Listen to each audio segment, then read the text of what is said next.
What is up, guys, and welcome back to episode number 44 now of the Leeds United career mode. And in this episode, we take on Arsenal in the first game of the episode. Very, very interesting one, this one. Obviously, being an Arsenal fan, this is going to be extremely interesting. We take them on at Ellen Road. You can see the changes we're making to the side here before we go into this one due to fitness. I would have liked to have named our strongest team, but it's impossible to do when we have this many games to play as well. And I don't know if you've seen the fixture list in FIFA. They are very, very, very stupid. Sometimes you could be playing 3 or even 4 games a week. But the fact that we're not in any of the cup competitions mean that this very rarely happens to us. But unfortunately, this is one of those times where I can't, unfortunately, play my strongest lineup. So I do have to name a weaker-ish side to what I would have liked to have named coming into this one at Ellen Road. Obviously, against Arsenal. Going to be an interesting one because knowing what I know now about how the fact that we're playing, it's one of those things that I sort of wish I hadn't have put my pressure on myself way back when I first started, you know, and we had a lot to play for.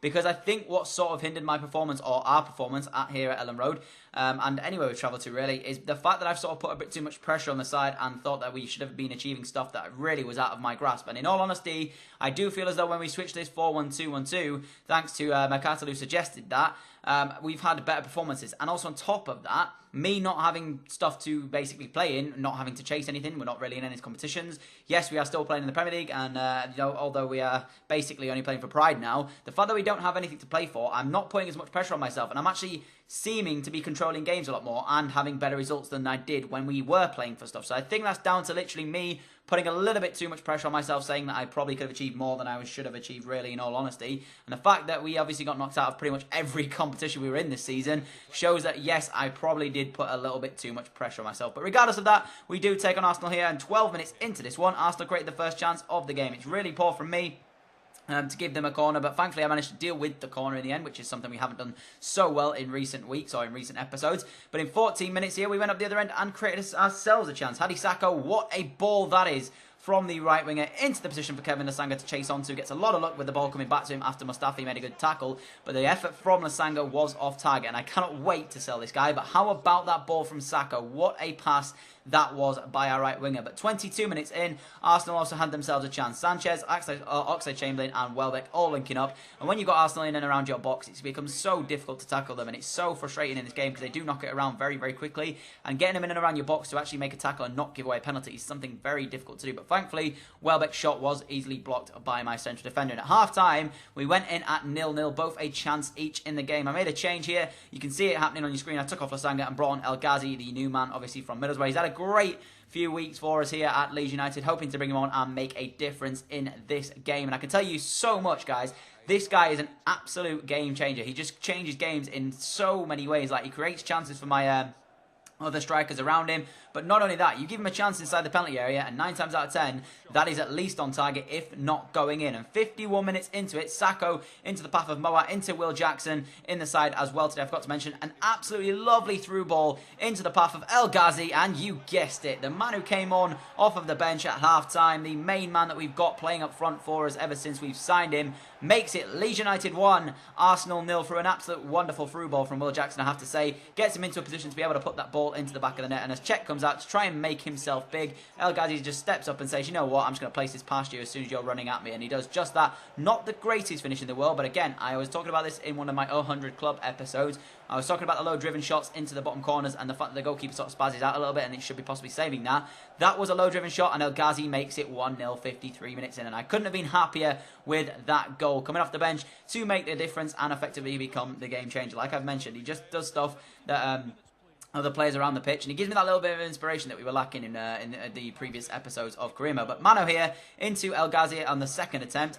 Ghazi spins on the edge of the box, and how about this? This is an absolute audacious goal. When this went in, I couldn't believe it. I was saying to myself, I'm just going to turn and hit this, and I hit it, and I could not have hit this any better. You'll see from the rebound, or from the replay here, absolutely phenomenal strike, and that celebration is actually pretty decent from El Ghazi. I've never seen that one in FIFA, but you take a look from it, not from this angle, from the other angle, the curl that he gets on this ball is not the greatest defending, in all honesty, by Arsenal, and it's not the greatest goalkeeper from Czech, but I have to say, look at this. It doesn't take a deflection, but the curl on that ball to take that into the side net, and as El Ghazi then runs off celebrating, he knows that that ball's going in the back of the net. He knows as soon as that left his foot that he was going to have a second in the game since coming on for himself. So 77 minutes in, literally he'd played 20 or what is it, 30 Yeah, 32 minutes in the game, and he got himself 2 goals in the game as well. So 18 minutes into this, Arsenal chasing themselves to try and get themselves back into it, but they make a mistake, giving the ball back to me. Here's Moat, gets a lot of luck initially as the defender makes a tackle. It's actually Chamberlain who makes the tackle. Moat into the path of Chris Wood. Chris Wood for somehow manages to beat Hector Bellerin for place, as Bellerin was actually catching up to him, but an absolute rifle into that top corner makes it Leeds United 3, Arsenal 0. So somehow here, we have absolutely dismantled the Gunners here at home. Absolutely wonderful performance. It's all stemmed from Ghazi coming off the bench and getting us the first goal. Because up until that point, there was really nothing happening for either side. It was an extremely boring game. If you take away the Lasanga chance, obviously, if you put that in the back of the net, it's a bit different. He didn't do that, and Arsenal had one chance for themselves as well. Soon as Ghazi comes on the pitch, it changes the game completely, and we end up going 3-0 ahead. I'll show you the sliders here, just in case anyone wants to sit there and say, you know, you're using sliders, blah, blah, blah, blah, just because that Chris Wood effort was so good. But as you can see, we are all on 50 as per usual. That's basically it. That's always what we use in every single FIFA. There's no point in me using sliders unless it's to sort of make the computer a little bit better. But at the same time, Legendary is already difficult enough. And if you give them a chance of Legendary, they will normally score it. As you've seen numerous times in this career mode when I've been dominating games and the computer have had one chance on Legendary and it's gone in and I've lost the game by a goal to 0. So it's one of those things. You can see there by the match facts, we were actually fairly even. It was 4 shots to either side. Me coming out on top in terms of shot target by just 1. We had 1 more shot on target, and we had 3 shots on target in the entire match, and we scored all 3 of them. So that's very nice to see. The goals and the shots on target conversion rate was great to see. In fact, the fact that we then came into that one, and like I said, I didn't put too much pressure on myself. I knew that we didn't have too much to play for, like I mentioned, and I just sort of thought to myself, if I just play and just, you know, get my side used to how I want them to play for the next season upcoming, then, you know, there's no reason why we can't win games. That's exactly what we did there. And I will have to keep a 4-1-2-1-2 formation unless we do, in fact, want to move back to that 4-3-2-1. The reason for that is because of the fact that we do have like Remy coming into the side, and I don't want to drop Ghazi and I don't want to drop Joel Green. So at the moment, I'm a bit I don't quite know what to do in terms of Iwobi, because obviously he's still at the club, in terms of Sacco, because he's still at the club. So we do have a few players that could be missing out next season in terms of their position in this Leeds United side, simply because of the signings we've got coming in. And on top of that, we could also have to lose out on Ronaldo Vieira unless we're willing to play him at that holding midfield spot. The fact that we've got Eriksen coming in, I simply cannot drop Eriksen for Ronaldo Vieira. It's just stupid to do that. He's an 87 rated cam, so maybe we'll have to sort of think of a way of implementing Ronaldo Vieira into the side as well. That's why I'm sort of swinging back to the 4-3-2-1-ish, because what that allows me to do is basically put Ghazi in there. It allows me to put Joel Green up at right wing, and it also allows me to play like Remy when he does, in fact, come into the team. As Ronaldo Vieira, 5 minutes into this Watford game, has an effort goal. He scored a very similar sort of position goal at the weekend for Leeds to get him a 3-2 win, but it was unfortunately not able to complete or repeat his heroics there for us in this game. But yeah, so what my plan is probably going into this is to go back to that 4-3-2-1 and let's just see how we get on with that. The simple reason for that is because I don't want to drop Ronaldo Vieira. I think he's doing well for us as he wins the back ball, or wins the ball back here for us, and he ends up going up the other and having an effort.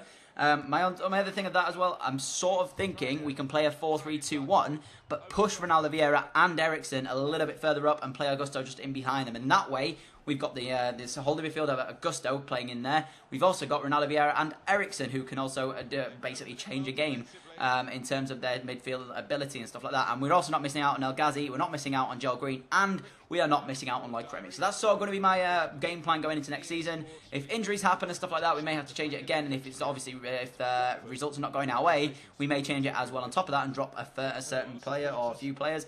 But for now, I think that's what we're going to go with. And in the 77th minute of this Watford game, I haven't really spoke too much about this game. Ronaldo Vieira completes the heroics like he did for us a few episodes ago. Or was it last episode? He actually played Crystal Palace, scored in the 90th minute in that one. In the end, in this one here, 77 minutes, and Kamaru doesn't give up on a ball, chases it all the way, cuts it back into an area, says to Ronaldo Vieira, get on the end of that, son, and he does exactly that, and fires it into the bottom corner, back across the goalkeeper pretty much, as the goalkeeper was going the other way, ends up nestling in that bottom corner to make it Leeds United 1, Watford 0 in this one. 77 minutes on the clock, and we are looking at the second 3 points of the episode. So 6 out of a possible 6 points possible here, unless Watford can steal something late on. But it actually was us who would create the next chance in this one. Kamaru into an advanced position, tried to cut the ball across to give it to Kevin Lasanga to get himself on the score sheet, but a poor ball in the all honesty from Kamaru.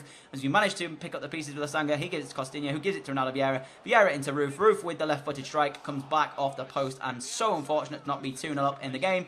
But ultimately, it didn't matter, and we we picked up another victory here against Watford. A very tough 4-1. And we picked up another window, so it means we've got 6 points from 6 in today's episode so far. As you can see there, we deservedly won that one at Vicarage Road. But I have to say, the team is playing absolutely wonderful at the moment, and I think that's down to Ghazi coming in the side, and he's just basically changed my entire outlook on the team. We've obviously been using him quite a bit and trying to get the ball fed into him, because he can do absolutely wonderful stuff with the ball when he gets it at his feet, and the fact that he is making the players around him play as well as they are is very, very good to see, and I'm looking forward, guys, to next season. I can't wait. I said it in the last episode. I cannot wait for next season, because this is going to be a huge season for us. We've got 4 big-name players coming in.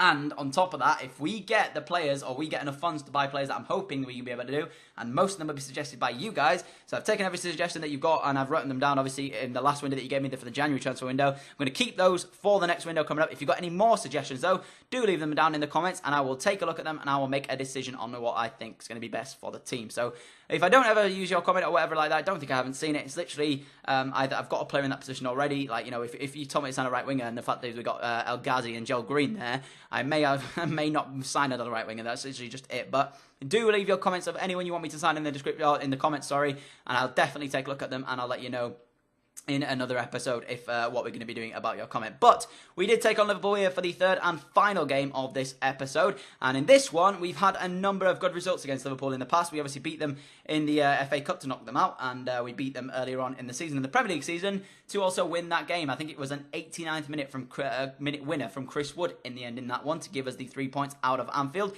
We did take them on here at Ellen Road, though, as they looked for revenge to try and come to our home ground and beat us here, as that's what we did at Anfield. So it was going to be interesting, this one. Obviously, it was going to be looking for redemption in terms of the Jurgen Klopp side. We were just looking to finish strongly at the end of the season. That's all I wanted out of my team. They had got Eric Dyer in holding midfield, which is very, very weird to see. I wasn't expecting him to leave Spurs, in all honesty, but he is playing today for the Liverpool lineup. But like I said, we're just trying to finish as strongly as possible and get the best or highest league position finish we can possibly do.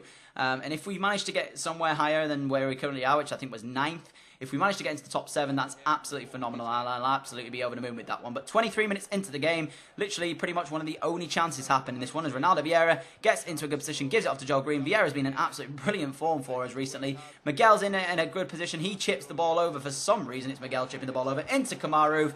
A lot of luck involved in this one. Lovely first touch from Roof to get him into a good position. If Karius comes out slightly quicker there's a chance he beats Roof to the ball, but he doesn't, and Roof pokes it past the goalkeeper to make it Leeds United 1, Liverpool 0. So they were on track here to pick up 9 points from a possible 9 from this episode. And if we'd have been able to do this a bit earlier on in the season, maybe with the form we're having now, we'd have had a real push for that top 4 if we'd have been able to do that. But hey ho, it's football, you know, everything goes your way sometimes, and then other stuff doesn't go your way, which is exactly what happened a lot of episodes ago when we came into this Premier League season. Stuff wasn't going our way, and that's the reason why we are currently sat in 9th position so far. But if we'd had this form at the beginning of the season and then finished as strongly as we are now, we could be looking at a top 4 position. But at the moment, that's unfortunately not what's happening, but we are looking towards next season, like I've mentioned. We're not really playing too much for this season, we're just playing for the pride. But we are looking for next season. We are looking to bring in as many signings as possible to make this Leeds United team as strong as possible for the upcoming next season. As Mane should have made it, Liverpool 1, Leeds 1 there, but he fired his strike over the bar. I mean, there was one more chance for us here in the 74th minute. Kamaru, unfortunately, not able to convert that one after a mistake at the back for Liverpool to make it 2-0 here. But, you know, it was still a good performance. I would have taken a point. And like I said, I'm not too bothered about results going our way and results not going our way in this one, as we're just looking for the highest position finish possible. But one of the things I want you guys to take into account as well, come the next season, with the 4 signings we've got, I want you guys to sort of think about where you think we're going to finish. And to me, going into next season, anything less than the top 4, I'll be disappointed with. So I'm just going to lay that out there right now. Anything less than the top 4 finish, I'll be disappointed with myself. So I'm hoping we'll get a top 4 finish next season and have some European football at the club. But regardless of that, we are coming towards the end of this episode. If you have enjoyed, smash that like button. If we get 10 likes, I'll be over the moon with that. And thank you all so much for the support. Other than that, I am Danny, and I'm out. Adios. West Bromwich Albion 1.